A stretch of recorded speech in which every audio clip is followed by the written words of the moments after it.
कोई मुसीबत नाजिल नहीं होती मगर अल्लाह के हुक्म से, और जो शख्स अल्लाह पर ईमान लाता है वो उसके दिल को हिदायत देता है, और अल्लाह हर चीज से बाखबर है।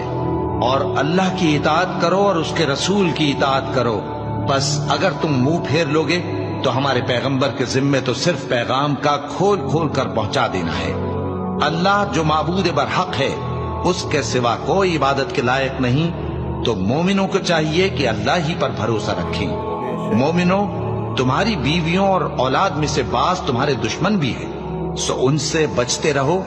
और अगर मुआफ कर दो और दरगुजर करो और बख्श दो तो अल्लाह भी बख्शने वाला है, मेहरबान है।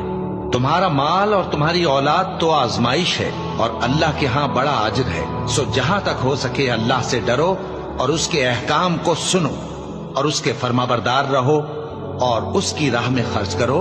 ये तुम्हारे